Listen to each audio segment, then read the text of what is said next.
What's up, folks? Welcome back to Tactical Tortoise. My name is Trevi, and many months ago, I made a comprehensive faction guide to Tyranids. Obviously, that was in a different age, and now we exist under the protection of the Pariah Nexus, and the entire game has been changed. So, instead of re-releasing that entire video, because its full faction breakdowns take like a whole week to make, what I thought would be interesting would be to go back to the Tyranid faction and do an updated tier list. And inside this tier list, we can talk about some of the new ways that the Tyranid faction plays. So this is very much intended to be not only a new faction tier list for all of the units in the Tyranid faction, but also a little bit of an addendum to that previous faction guide. Now, as I have done in the past, we're going to be breaking down the faction into 6 categories. Staple units, which are units that you will probably find in most of, if not all of, Tyranid armies. Theirs are sort of the backbone upon which the faction is constructed. Hard carries, which are units that are included as a very important part of general Tyranid lists or specific archetypes. Good units, which are units that are generally good or strong in specific detachments and specific types of lists. Mediocre units, which are units that you generally need a very unique game plan in order to take advantage of. Meh units, which are not that great, you probably don't see them very often. And bad units that you will almost never take. Many of the units in the bad category here are going to be ones that aren't like real data sheets. They're there to be generated by other units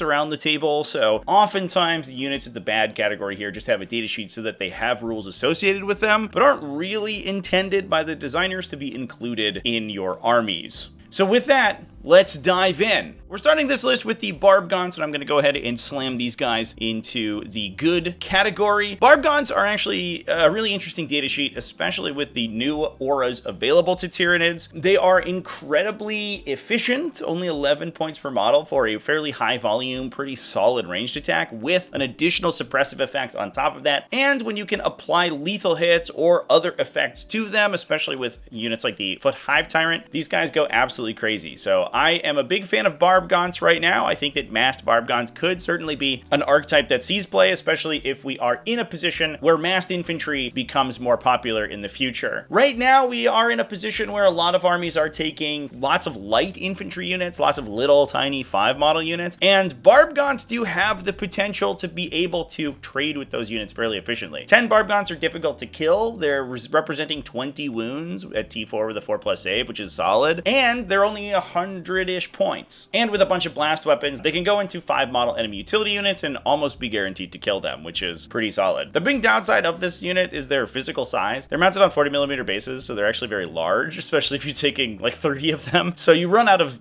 real estate in your deployment zone or in your strategic reserves fairly quickly. Next up, we're going to talk about the Biovore. This guy was, I think, right up in the top of the tier list in Leviathan because the Spore Mines had the capability of doing actions. Now that that has been removed, I think the Biovore jumps down 1 tier here. I don't think it's 100% necessary for every army, but I do think that you are incentivized to take one. And I would put it at the very top of this hard carry category. You could probably cut a Biovore if you really wanted to, but now that they're so much less expensive than they were previously, there's not really any reason to do so. And Spore Mines and Ripper Swarms and other OC0 things can still score maneuver secondaries, so stuff like engage in all fronts or behind enemy lines are still available for Spore Mines to score. Not to mention the fact that you're also getting an extra unit to move block. Their anti-advance aura is very relevant right now, especially with lots of assault weapons or advancing charging enemies in the metagame. And they're an indirect fire gun if you really need one. Occasionally they'll kill 1 or 2 models, and at only 50 points, you don't have to do that too many times for them to almost have just paid for themselves in terms of raw damage. Moving down the list, we have the Broodlord. Now I'm going to put this guy in the mediocre category. This might be a hot take, but I actually don't think the Broodlord or his Genestealer boat is that good. I know that there are some lists that use him extremely effectively, and to be fair, I do think he's at the top of this category. I don't think I would put him any lower here, and he could exist in this good category as well. I just think that he's extremely expensive and has a low attack volume, and alongside the Genestealers, they end up being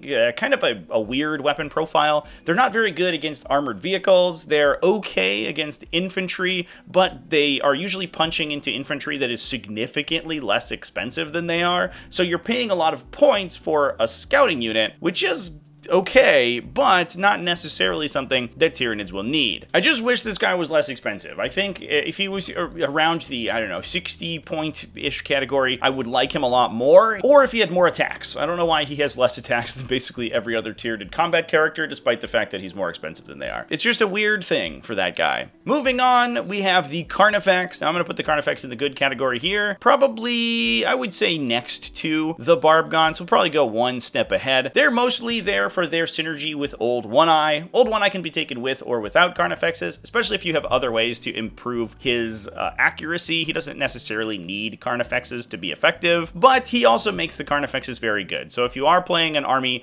that has good bonuses for Carnifexes, things like sustained or lethal hits for their ranged attacks, Old One-Eye in a Carnifex unit can be solid. I don't think I would take Carnifexes outside of that. Their weapon skill and ballistic skill characteristics are simply too low to exist outside of Old One-Eye, which is why they're a tier below him. I'm going to put Old One-Eye in the hard carry category here, just as a little bit of a spoiler there for y'all. But I definitely don't think they're worth writing off entirely. Gargoyles are the next one, and I think these guys have actually fallen quite a bit, largely because of their new and improved points cost. They are very expensive for what they do. Now, to be fair, they are an incredibly strong unit, and I don't want anyone to say otherwise. I think Gargoyles are definitely still one of the better battle line units in 40k. They just aren't going to be taken to the same degree as they were previously. I think you take maybe one in a Tyranid army, sometimes two if you have a lot of points to spend, but their role has kind of been superseded by Hormagaunts. Most of the time when you have Gargoyles, their movement characteristic is the reason that they're powerful. And on top of that, they also in Leviathan had the ability to advance and perform actions, which gave them an incredible threat range at performing actions, which they can no longer do most of the time in Pariah Nexus. So a lot of the reasons you would take them, they were extremely fast, extremely cheap objective grabbers that could also perform actions and act as good screeners. They're obviously still good at taking objectives and screening, but they are more expensive than ever at doing that. So most of the time, the speed that you're getting from these guys is actually unnecessary. You don't actually need to be going quite as far forward in order to disrupt your opponent's scoring as you did previously, which is why some of the other OC2 battle line units in the Tyranid faction have actually sort of taken their place.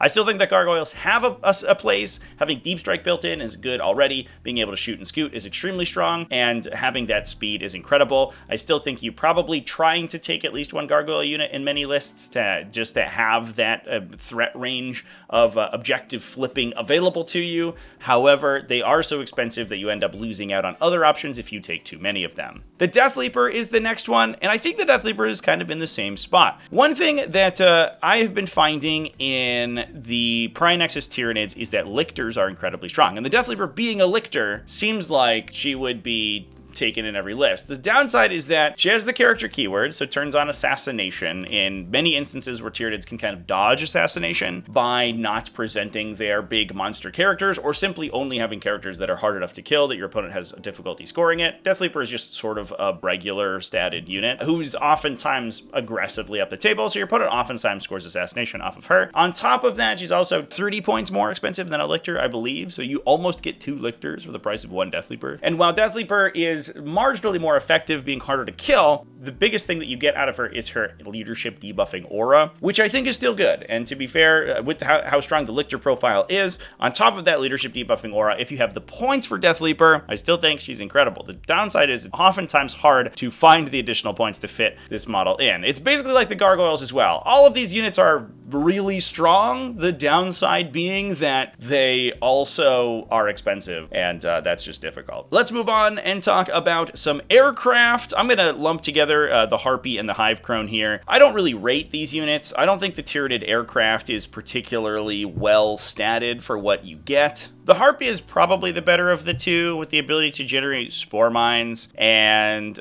some solid sort of heavy guns, but for over 200 points and with kind of the downsides that come with having the aircraft keyword, I'm not really that excited about them. They're not particularly hard to kill unless they're entering hover mode, in which case they just become kind of fast monsters that don't have any objective control value. So the fact that they can sort of sit in the back and shoot is not that useful, but they're just so like monstrously expensive, and the The ability to generate new units with them by dropping Spore Mines out of their Sporocyst is solid, but I'm not really that excited about it for 215 points. You could just get a Biovore for 50 points and kind of do the same thing, and not have this big kind of dopey monster sitting in your backline. The Hive Crone is sort of a dedicated anti-flyer, anti-vehicle version, but the weapons that it has are not particularly exciting. They're just not very well statted, I think. If they were significantly less expensive, if you were paying, I don't know, 60 or 70 points less for these units, I could maybe see them. But right now, at their current points value, they're just too expensive, and their profiles are not good enough. There is like a little bit of like funny synergy in Crusher Stampede now, where they get an OC value as long as they're not damaged. So you can actually use them to like take and contest objectives. That goes away as soon as they take damage, however, so there's a lot of counterplay to it. And the bonuses to hit and wound are good on them, but again, you're paying a lot of points for weapon profiles and are not very, very solid. That's not the case for our next entry here, the Exocrine, however. And I'm actually going to put the Exocrine basically as one of the best units in the faction. I think they were already sort of a staple unit for the Tyranid faction, more so when their weapon profile was improved. They went from strength 8 to strength 9, and that's just good. They didn't lose anything for that. They just got a strict bonus. So the rich get richer, I guess, in terms of the Exocrine. They are, unlike the Harpy and the Hive Guard, incredibly efficient. They're super duper cheap. They're relatively difficult to kill with a lot of wounds and a high toughness characteristic, and they have a long range gun with a pretty reasonable volume. The downside of the Exocrine is that they're very spiky. They're a random shot weapon that wounds most things on 4s or 5s, so they're kind of all over the place in terms of their damage, but their low points cost means you're probably taking 3 of them in every list. They have the heavy keyword, and they give each other rerolls to hit once they start shooting at something, so with their combined fire, they start to average out to being pretty solid. Not to mention the fact that they synergize well with the rest of the Tyranid faction and all their abilities. Exocrines are just great. I think most Tyranid armies should probably start with at least 2 Exocrines, if not Windmill Slam 3 in there immediately. Basically, regardless of what detachment you're in, basically regardless of your game plan, they're just, I think, the best range profile in the faction, hands down. Next up, we've got Harridan. I'm actually going to put Harridan in the mediocre category here. He's probably going to be towards the bottom for a lot of the same reasons that the Harpy and the Hive Guard are down there. They get all the downsides of being an aircraft. The Harridan being sort of just physically enormous also doesn't help. It does help a little bit if you are in aircraft mode, because he has the ability to shoot over basically any terrain feature, so it's impossible to hide from him, essentially, because he is so big. That said, you are putting 600 points of your army in reserve at the beginning of the game, which is, I don't know, not the greatest thing ever. You would like to have that guy on turn 1. However, if you hover mode him, he's not able to actually hide behind buildings because he's too physically large. He has an okay defensive profile, but no invulnerable save, so he goes down pretty quickly. He's a little squishy and a little inconsistent on his gun. Again, it's another random shot weapon on kind of a mediocre ballistic scale, although with their frenzied metabolism, he can get +1 to wound all the time on his guns, and that makes the offensive output of the Harridan fairly good, which is why he's way above the Harpy and the Hive Crown. And I think in some instances, potentially in Crusher Stampede, again, you get that funny bonus where he gets an OC value, which is kind of cute. But also in Synaptic Nexus, I do think there are Harridan lists that are,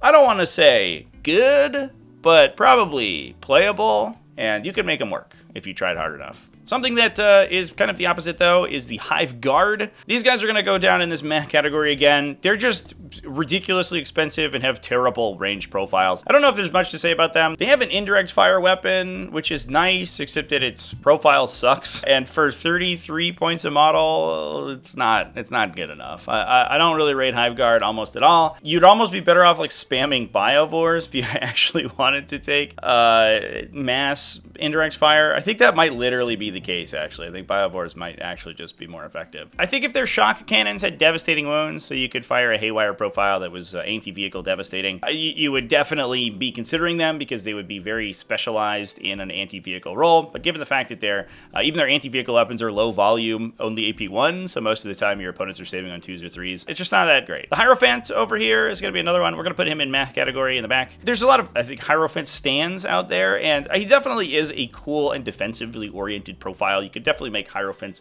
extremely difficult to kill. My problem with this dude is his ability to maneuver around the table. The fact that the model is physically enormous means he has a tough time getting around those terrain features, and even then, sort of getting line of sight to stuff is tough because he's not the fastest thing in the world. I wish the Hierophant was better. It's just sort of the physical logistics of playing with the model are not that good. The one place you can get a little bit of maneuverability out of this dude is in Crusher Stampede with the new updates that allow monsters to move through walls for a command point. That does alleviate alleviate this problem a little bit, but that detachment also has very little in terms of defense for this guy, which means that with concentrated fire, he's probably going to be going down. Unfortunately, without things like rapid regeneration from invasion fleets, his defensive profile is good, but not spectacular. So it's hard to find a place for him that makes him both difficult enough to kill that you can get the value out of his attacks and maneuverable enough that you can actually get those attacks on target. Let's move on to talk about some Tyranid warriors. The melee Tyranid warriors are the next one, and I'm actually going to put them towards the bottom of the staple category. I had a whole video about Tyranid warriors and the expected damage output of this unit. They are probably one of, if not the best melee unit in the Tyranid faction, and while they are relatively slow, that can be shored up with attaching a Tyranid Prime. Once they're comboed out, they do sort of insane damage. If you need a melee counterpunch, Tyranid warriors are here for you, and a lot of the map layouts in the Prey and Nexus format are actually pretty conducive to these like relatively slow melee units. So even in instances where you do not have any movement buffs for them, they are still capable of actually getting into melee. I love these guys. The improvement on their strength with the new Synapse rules was transformative to them. It made them much more effective against a wider variety of profiles. And once you start impacting that with wound bonuses, which are much easier to trigger now that you can potentially force an additional -1 battle shock from Shadow in the Warp thanks to that new Synapse rule, you can actually be triggering them with Neurolictors more often too. And once they're fully charged up, they'll kill, most targets in the game, especially with some help from your ranged profiles. So I don't know if I would take them in every single list, but any list that needs a melee element, I think that Tyranid warriors are probably the way to go. Next up, we have Hormagaunts. I'm also going to be putting Hormagaunts in the staple category here, probably somewhere towards the middle. I think Hormagaunts have sort of replaced Gargoyles in many Tyranid lists right now, just because of the points value. They're 20 points less than a Gargoyle unit and have a similar threat range. They're only move 10, but they can advance and charge, so when they're charging enemy utility units on an objective, they can cross the distance almost as quickly as Gargoyles can just by advancing and shooting and moving again. Obviously, they're a little bit slower, and being melee-oriented means that they do have the potential to get overwatched or get countercharged and killed on the crackback in a charge, but that is a small price to pay for being almost a third less points than the Gargoyle squad.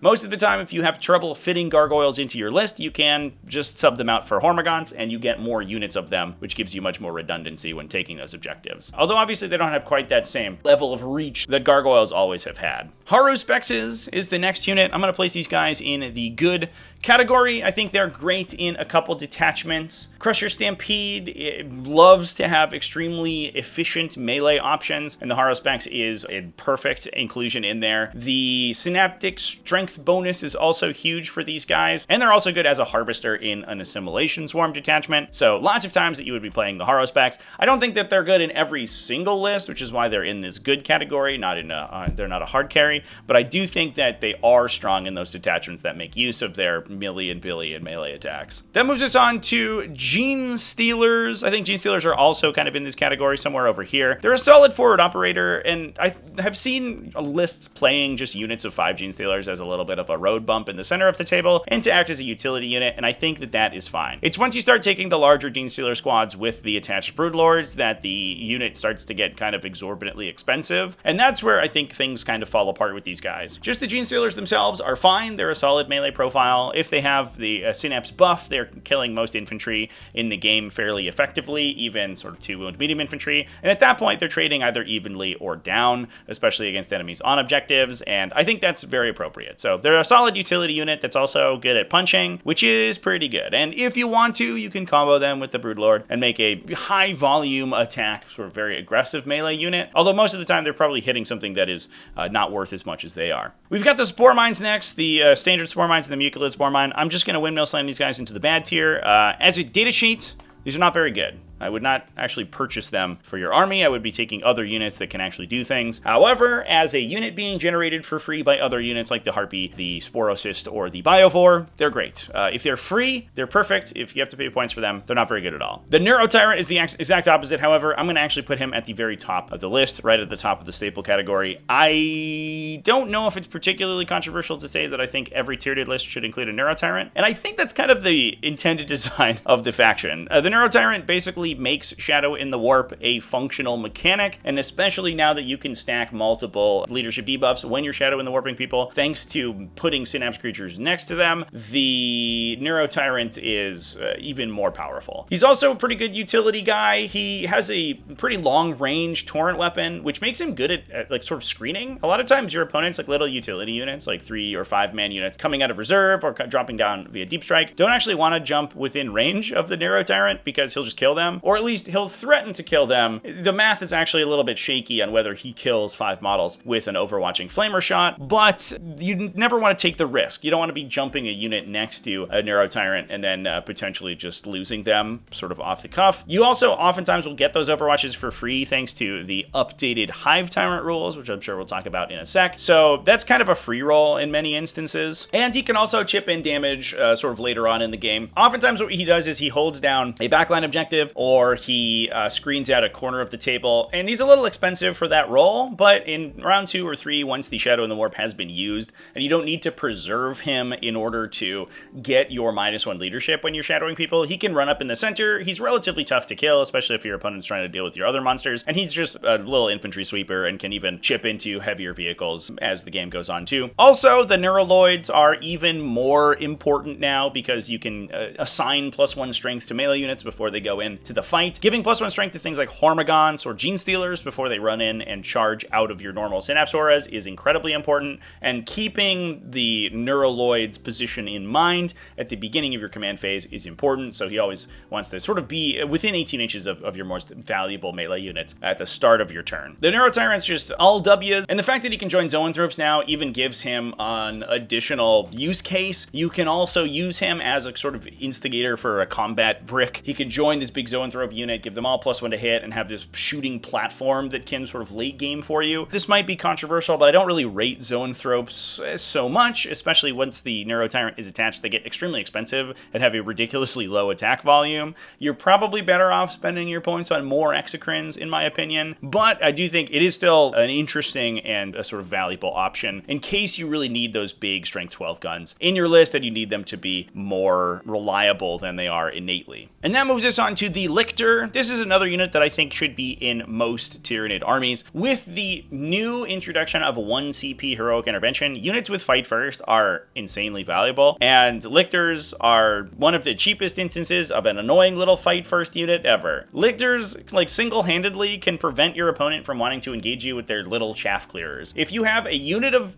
I don't know, Hormagaunts or Gargloyles or Termagants or something standing on an objective protected by a Lictor, you can sort of bubble them around the Lictor while they're holding on to that objective. If your opponent comes in with, I don't know, Chaos Space Marine Legionaries or Assault Intercessors or something, expecting to kill that unit of 10 models, you can pay a CP, intervene with the Lictor, and it will probably do enough damage to whatever unit is coming into you that they no longer have the attack volume to kill your unit holding the objective. And just the ability to threaten that is already good. Not to mention the fact that Lictors are extremely cheap lone operatives, so they're already good at either sitting on objectives in your back line, screening out the back of your table, or even standing awkwardly in the middle of the table and just outside of range of your opponent to deal with them, and threatening either their characters or just threatening to score secondary objectives. Plus, they can rapid ingress for free. Unfortunately, they can't duplicate rapid ingress, so you can't do it multiple times with multiple Lictors, but being able to just rapid ingress them onto the back line of your opponent's table edge on round 3, and then run them onto your opponent's objective and kill their little objective holders over there is valuable in and of itself. These guys are just super useful, and the more I play with them, the more little pieces of technology I sort of uncover with their unique tool set. I love Lictors. I think most Tyranid armies will include a couple of them. I've actually been finding that 2 or 3 are basically good every time. Ranged Tyranid Warriors are the next one. I talked about these guys extensively in my Tyranid Warrior video. I'm going to put them in the mediocre category, but I think they exist somewhere in the center. As I said in that video, I like them at their newly discounted points cost. They are extremely efficient for a relatively tanky profile. I even disregarded some of their ranged output in that video. I missed the fact that you can actually take multiple heavy weapons per unit of 3 of them, so they get both a Venom Cannon and a Barb Strangler in those units. It's not good,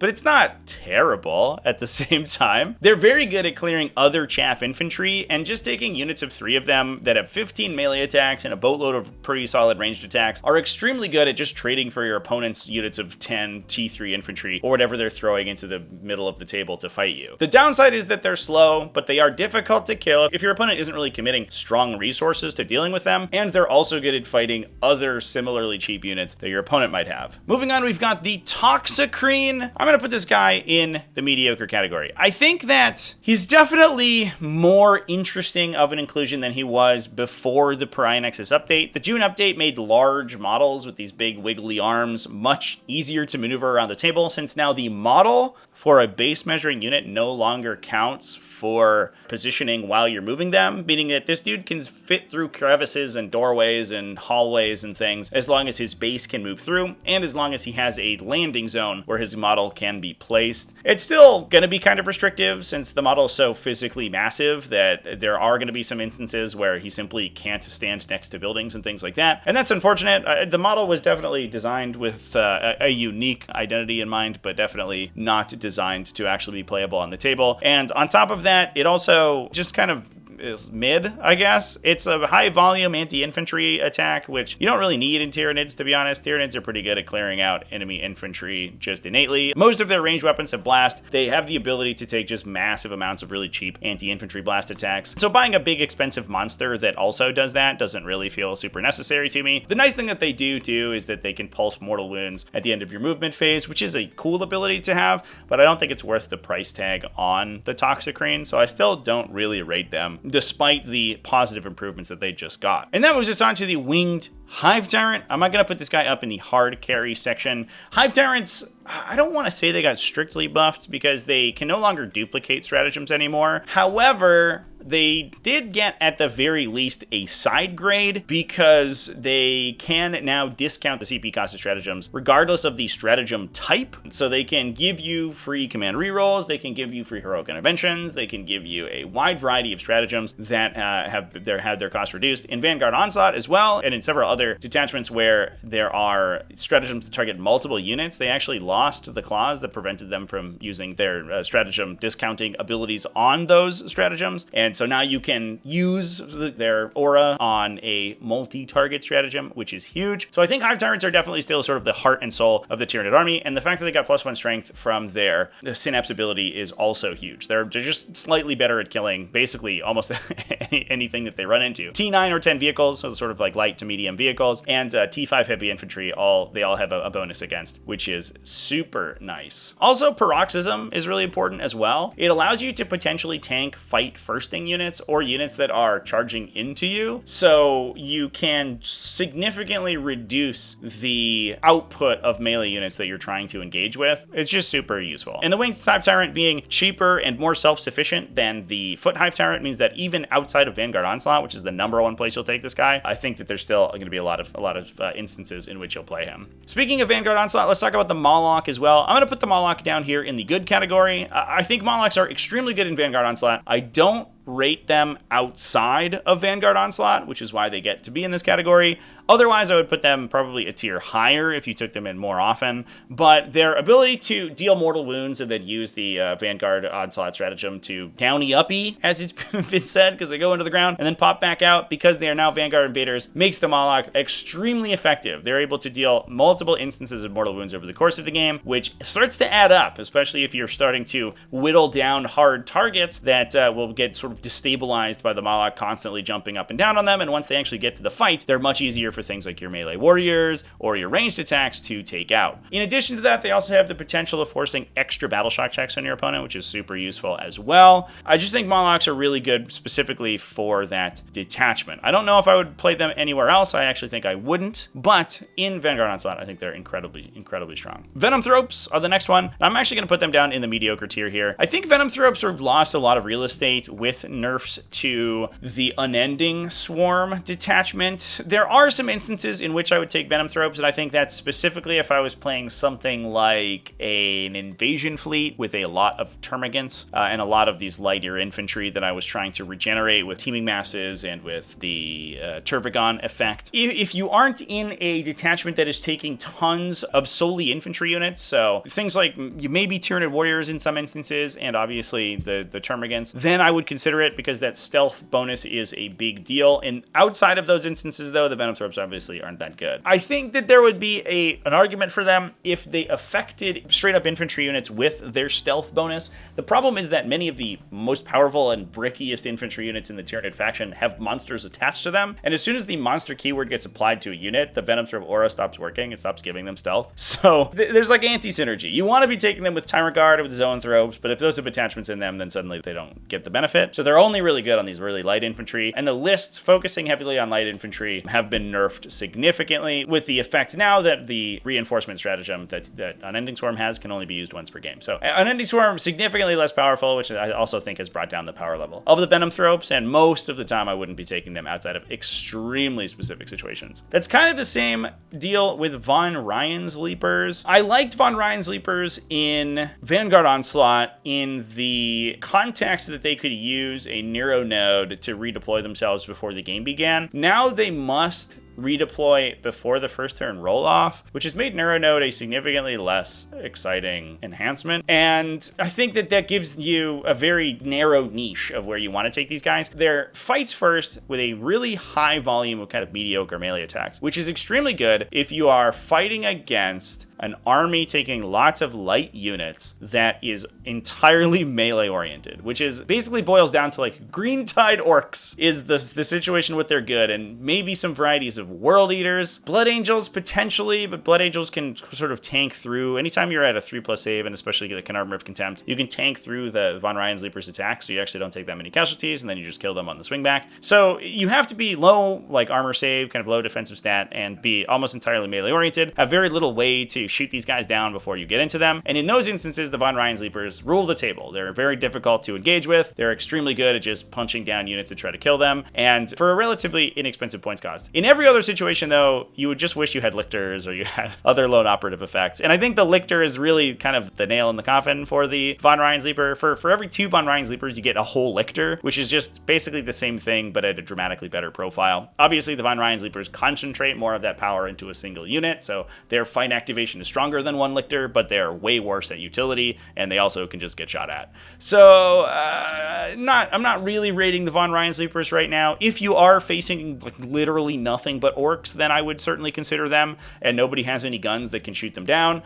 In basically every other instance, though, I would probably leave these guys at home, which is sad because I think that they're rad. Moving on to the Neurolictor. We're going to put the Neurolictor over in the staple category. I still think Tyranid armies want to take a Neurolictor. I'm not really sure why they got a points increase in the last update. The faction is still, despite the fact that they got this little strength bonus with the Synapse update, is still basically predicated on battle shocking someone to get a Neurolictor aura on them in order to actually kill heavy targets. Most targets they will now be wounding on 4s, base maybe 3s, and in a lot of cases 5s with their lighter units. And once the Neurolictor is applied, those attacks start to get actually efficient, and you start to be able to trade with other factions. So it's unfortunate that you're paying such a premium for the Neurolictor. 2 Neurolictors does feel like the sweet spot in many Tyranid armies, because you can run one out to prioritize killing one battle-shocked enemy that you really want to be able to destroy, and you have one waiting in the wings for when another important enemy gets battle-shocked, and you can run up and kill that too. And at that point of the game, towards the late game, these guys do tend to be difficult to kill because they have good defensive profiles and are lone operatives. So the second Neurolictor tends to live pretty long, but that's 180 points. That's a lot of investment for a Tyranid army. I feel like I'm talking a lot of negativity about the Neurolictor. The effect that they have is still incredibly strong. That's why you're taking them. I just wish that they were cheaper because it does feel like you're sort of almost required to take them. Next up, we have Old One Eye, the one guy who might not actually need a Neurolictor to buff his attacks. We're going to put him in the hard carry category here. He just hits really hard. He's just a character, punches real good. Downside of him is that he only has a 3+ weapon skill, so any way you can get to improve his weapon skill is good. Once he attaches to a Carnifex unit and gets rerolls to hit, he's probably doing fine, but obviously his Carnifexes have to survive. If you don't take him with the Carnifexes, he's still definitely worth his points. He's extremely hard to kill. He's 5+, feel no pain, and heals up to 2 D3 wounds each battle round because he heals in every player's command phase. So if you don't kill him, he just lives forever, basically, which is very thematically appropriate. He's one of the strongest profiles in the faction, one of the only really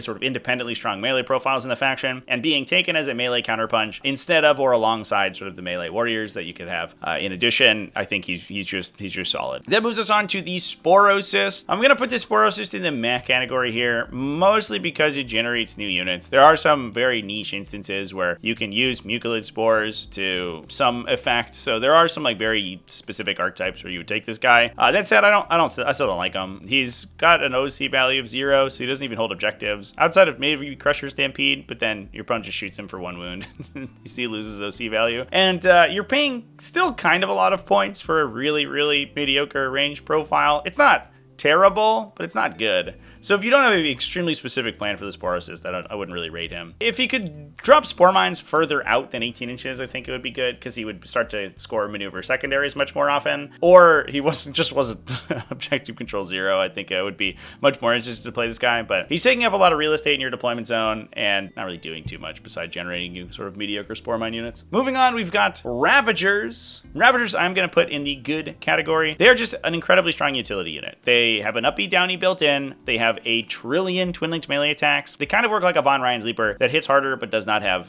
strike first. So they have a similar profile and they're good at killing sort of similar units. They're extremely good at killing light infantry. They will clip through however many 10-man T3 infantry units your opponent wants to send at them, especially now that they can go up to strength 6, which is kind of impressive. So their offensive output is good and their utility is good and their points cost is good. There's just no instance where you're upset that you took Raveners. They're just a good unit. And that moves us on to the Screamer Killer. I think the Screamer Killer, very much like the Toxicrene, has sort of gotten a new lease on life with the new movement rules, especially because he's got a round base so he can rotate freely. So he's much more maneuverable and much easier to hide than he was. He's also not the most expensive thing in the world. He has a billion melee attacks, which benefits from the +1 strength from Synapse pretty well. And he has an incredibly relevant range profile. He forces additional battle shock checks at -1 leadership. So especially if you're stacking that with additional leadership debuffs, you can actually make people very likely to fail their battle shock checks, which then applies your Neurolictor auras and then combos out your whole army against them. I really like Screamer Killers. I wish it was easier to fit them into an army, but I do think that they are incredibly effective at sort of keying off ranged attacks, and then they themselves act as a late game anchor on top of that. So in many detachments like Invasion Fleet or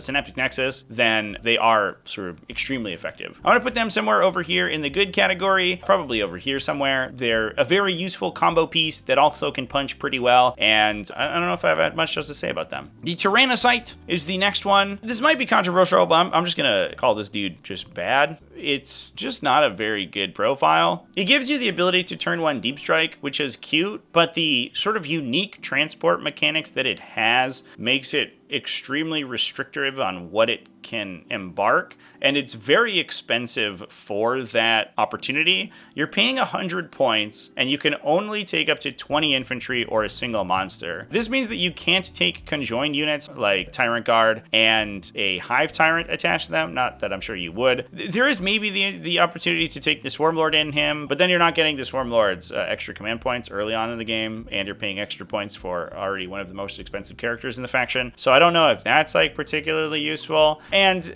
I think like maybe there's an opportunity to take it if you could drop like the full warrior brick with a Tyranid Prime in there, but you can't because they're too large. You also can't take Zoanthropes with a Neurotyrant because they're both a monster and an infantry unit, so they also don't fit in a transport capacity. It's not very well thought out. It also can't rapid ingress in the first turn because its ability only works in your movement phase. It feels like there's too many asterisks to its ability. If this was significantly less expensive and it was just a little bit of an upcharge for a unit, then I think I could see it. If you really want to turn 1 Deep Strike people, just use Seated Broods in a Vanguard Onslaught detachment. Moving on, we've got the Zoanthropes. I talked about a little bit how I wasn't a huge fan of the Zoanthropes. I do think that they're somewhere in the good category. They're just a solid range profile. That's okay. I wish they were less expensive for what they are because they are spiky as hell, unlike the Exocrine over here where they sort of make up their inconsistency with the fact that they're basically free. Zoanthropes are very expensive, 33 points a model essentially, for what is largely a single shotgun, although obviously you can use their blast profile if you're shooting at higher volume units. And the number of times that they will just whiff on your opponent is probably too often for the points value that you're sinking into the unit, especially if you're attaching a Neurotyrant. Once you get to the 300 plus points per unit price point, it becomes fairly evident, in my opinion, that that inconsistency isn't really worth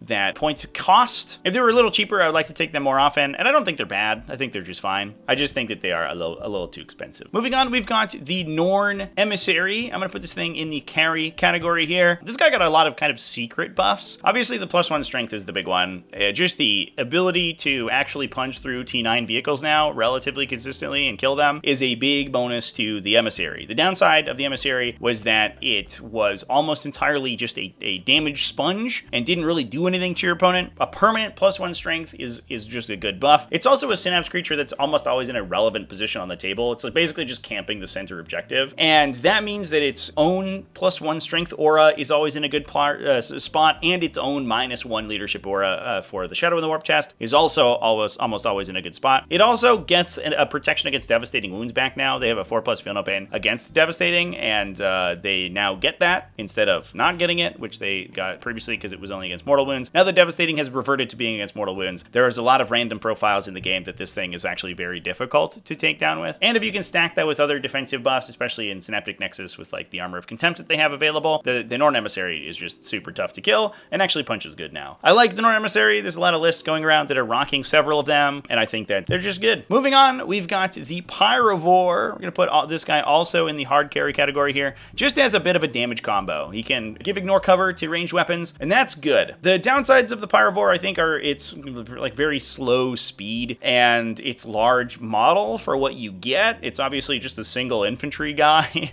and it's not a very strong defensive profile for what is essentially a monster size. So they take up a lot of very relevant real estate. A lot of times what you're going to be doing is either rapid ingressing these guys or bringing them out of reserve, or keeping one somewhere around the center of the table to run up and shoot a important enemy in the middle of the table. I don't think you're going to take too many of them, but they are cheap enough that you can take one and they'll just run up and strip cover from one important thing so that your Zoanthropes or your Exocrines or your other like big range profiles can come in and just vaporize them. That's solid, and I think most Tyranid armies would be behooved to take one of these dudes. The Foot Hive Tyrant is the next one.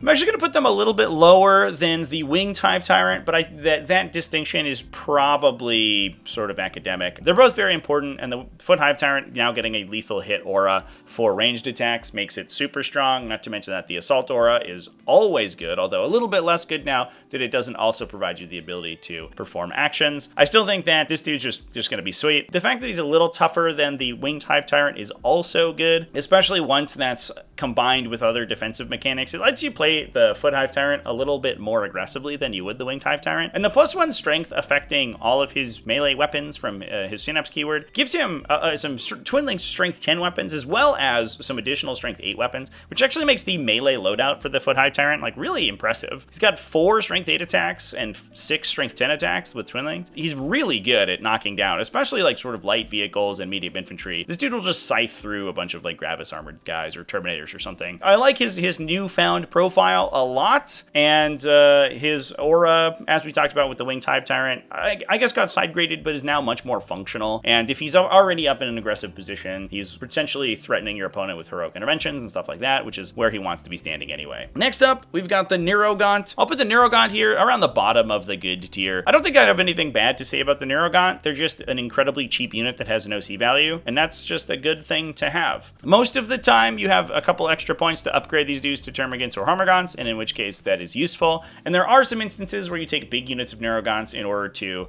project Synapse across your opponent's entire army and get like a big Shadow in the Warp turn. I don't know if that's actually really worth the points, because your opponent can just kill them. They're not really that hard to kill. But as a unit on the table for very inexpensive, Neurogaunts are just solid. So if you have the extra points for them, definitely take them. The Parasite of Mortrex is the next one. I'm going to put this guy down around the mediocre tier. I think think the Parasite is good. It's got a wacky melee profile, which is kind of not really worth talking about. You can sort of write it off. But it is a lone operative character now, which is solid. You can apply a lot of aura effect enhancements to him, and especially in Synaptic Nexus, I think that gives the Parasite a new lease on life. So you can give things like the Dirge Heart of Karis to this guy, or the Psychostatic Disruption to make him a 12-inch anti-deep strike aura to protect against things like Hypercrypt Legion that can 3-inch deep strike next to you. Those are all really good use cases for the Parasite. I just wish it was cheaper for those uses. I would basically, I think I would largely only take him in Synaptic Nexus.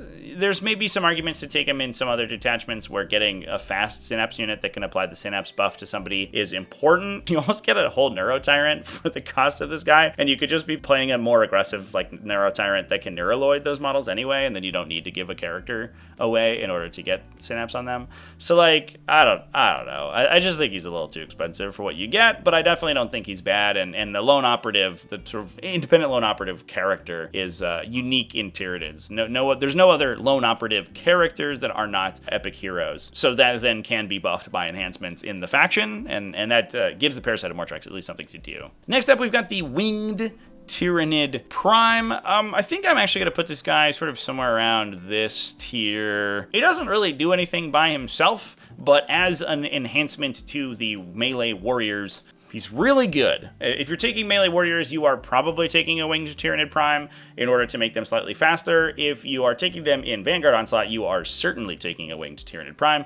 I don't think that the Winged Tyranid Prime is 100% necessary for them in every instance, in every situation. The one downside is that they're like really squishy characters with kind of a bad profile. They're really easy to kill, and they don't do that much damage themselves. So they're mostly there to buff the unit. But fortunately, unlike units like the Broodlord, they're really cheap, so you don't really care so much about throwing them away. The downside, obviously, is that your opponent can score assassination off of them, but that is mostly the case once you getting your slow units like your melee warriors engaged in melee. I would take him in most instances where I'm taking melee warriors. He's not 100% necessary in every list, but most of the time, if you're taking the melee warriors, I would take him. He also has some additional use cases. You can put him into Gargoyle units, actually, as a sort of an enhancement caddy to move enhancements around the table with their shoot and skew, which is cute. I like it. I'm not sure if the Parasite of Mortrex is in a better place for those situations, but definitely another position where you could potentially be taking him. And you could also even buff ranged warriors with him if you really wanted to, and he affects their ranged attacks as well, which is, again, kind of cute, but I don't know if it's necessarily that transformative.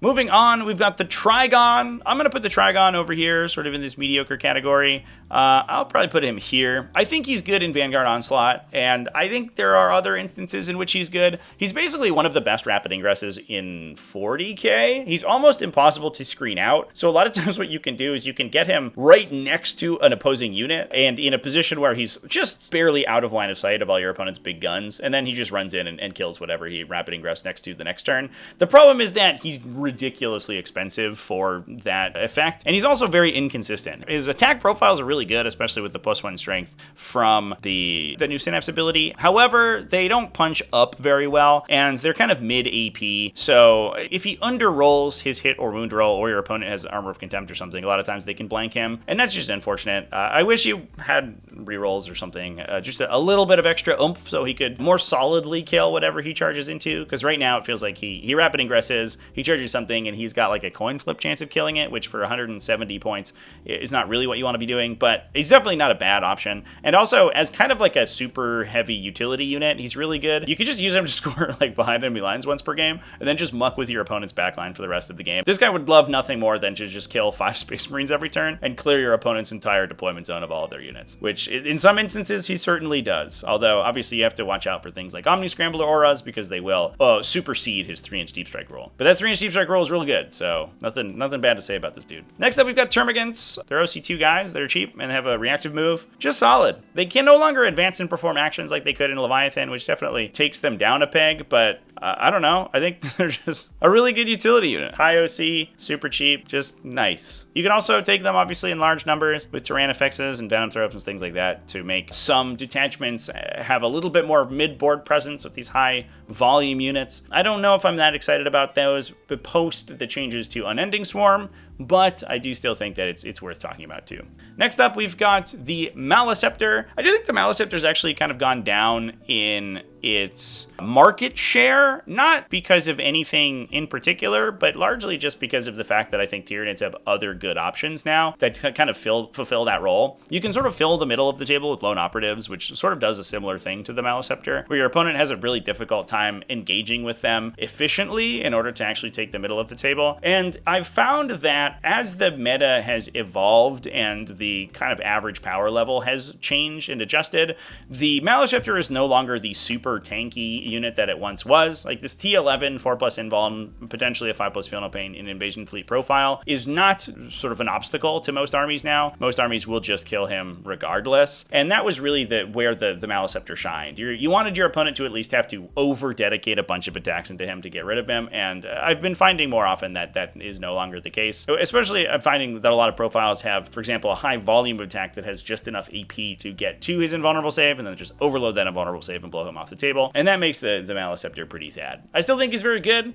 and you're definitely not unhappy for taking one, especially now that their melee attacks are slightly better, and their Synapse Aura being aggressive, like we talked about with the Norn Emmisary, is also good. Plus, they're not the same sort of points value as the Norn Emmisary. I just wouldn't expect them to live quite as long as you did with these guys in the past. Norn Assimilator is next. It has a lot of the same characteristics as the Norn Emmisary, but is much more offensively oriented, and for that reason, I actually think that the +1 strength from the Synapse ability is more impactful potentially for the Assimilator. The downside is the points value. They're more expensive than the Emissary, and they also aren't as hard to kill. Obviously, they don't have that baked-in invulnerable save. Many times that doesn't matter so much because of their strong armor save, but they also don't have the anti-devastating wounds mechanic and anti-mortal wounds mechanic that the Norn Emissary does as a baseline. I don't think it's bad. I think you probably put these guys somewhere around the good category. I'd say maybe somewhere around here. And there are still lists that will probably take just a bunch of Norns. They take, 1 or 2 emissaries plus 1 or 2 assimilators. They use the assimilators to like rapid ingress in or jump off the side of the table. Maybe get a harpoon trigger off of a vehicle and then get a big charge out of deep strike or out of strategic reserve, for example. Those instances, I think the assimilators can be extremely strong. I wouldn't play them in every list though. I think it's very specific where you would play these guys. You need a very specific game plan to be able to make use of them, unlike the Emissary, which is just a big damage tank that can sort of wander around the table and sort of do whatever it wants. That moves us on to the Tervigon. I don't hate the Tervigon. I think it's pretty solid. I'm going to put it somewhere around the mediocre category. Maybe like here. I think that there are some lists that are running like mass Termagants, and the Tervigon is good in those instances once again. And being impacted by the Synapse changes is also good for it. Being a Synapse creature that's going to sort of stand in the middle of the table is also just a good thing to be. And again, like a big damage sponge, like we talked about with the Norn Emissary, is also a pretty good place to be, especially because unlike the Emissary, this guy can be enhanced. So you can put additional defensive benefits on him. You can give him things like the Feel No Pain out of Invasion Fleet, or even Synaptic Control, the -1 damage in Synaptic Nexus to the Tervigon, and make them super tanky. And that's a very unique place to be. They are a little expensive if you're only using them as like a damage sponge. They have good melee attacks, but not like incredible melee attacks. So you really need to be getting use out of their spawn Termagants, I think, to make them worthwhile. But if you are, and you need another kind of Synapse creature that can take the middle of the table, I think the Tervigon is an excellent inclusion. Tyrant Guard are the next one. We're going to put these guys also in the good category, somewhere around probably here. We haven't gotten to Swarmlord yet, but we will in a second, and I think Swarmlord and the changes that have been made to him have been huge for Tyranids. A lot of Tyranid archetypes are now just relying on Swarmlord to sort of bully the middle of the table, use his Lord of Deceit aura to just mess with people and generate a trillion extra command points. And Tyrant Guard are a very good inclusion if you're doing something like that. There are some archetypes as well that are focusing on Tyrant Guard in Synaptic Nexus or even in Assimilation Swarm as a really heavy, super tough, beefy infantry unit that you can layer defensive buffs on or regenerate a bunch of times and keep those guys alive for a long time, and even in some instances buff their offensive output. +1 strength in these guys is actually pretty relevant. That actually put their offensive profiles from being really really bad to being functionally okay. You can now like take their Scything Talon profile, which now goes to strength 6, so they have 5 strength 6 attacks each. That's pretty good. It's the same as a ranged Tyranid warriors, so it's maybe not the most impressive thing in the world, but it's much better than they had previously. And if you have other effects that can buff that output, then these guys get even better.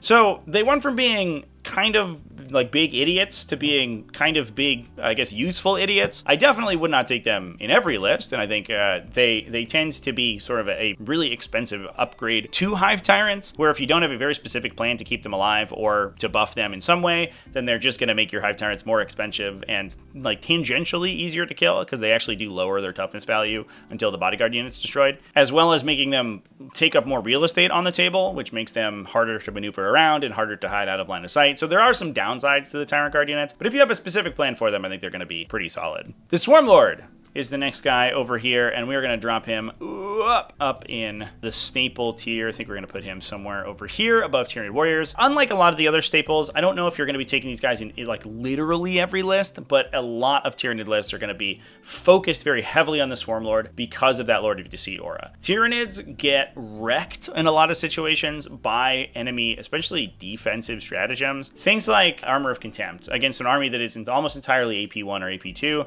is disgusting.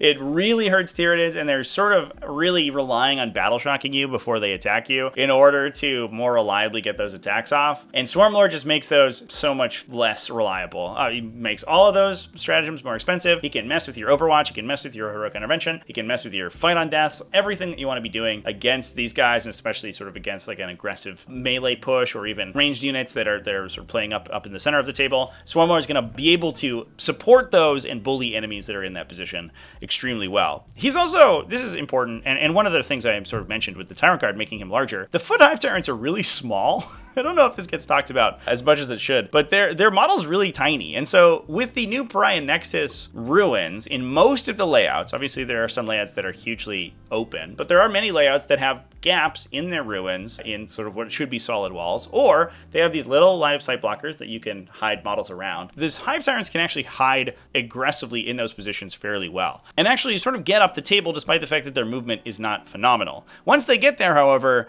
the Swarmlord rules. His melee profile is much nicer now that he gets that built-in +1 strength. He's coming in with 8 strength 10 twin-linked attacks at AP2 3 damage. Just real solid, especially if you can get either hit rerolls from Synaptic Nexus, or you can get sustained hits, for example, from Invasion Fleet. The Swarmlord goes absolutely ham. He also has a torrent weapon. He's basically got another side-graded instance of the Neurotyrant Flamer, so he even shoots okay as well. He's just like another Neurotyrant that's popped up in there. This update has really transformed the Swarmlord, and a lot more armies are taking him way more often. He makes a lot of the things that defeated Tyranids previously way less consistent, and that's just a good position for him to be in. Next up, we have the Psychophage. I'm gonna put this guy in the mediocre tier as well, probably somewhere over here. I think he's just okay. He's got a really cheap points cost now, which is good. And with some new technology within an Assimilation Swarm, having extra harvesters, which are relatively cheap, is also good. This dude can just be sitting on an objective. Your opponent doesn't really want to attack him because he doesn't do anything, and he's a little hard to kill, the 5+ Feel No Pain baked in. So he could just be sitting on objectives, holding them down, and just regenerating like Tyrant Guard or Warriors or Zoanthropes or these other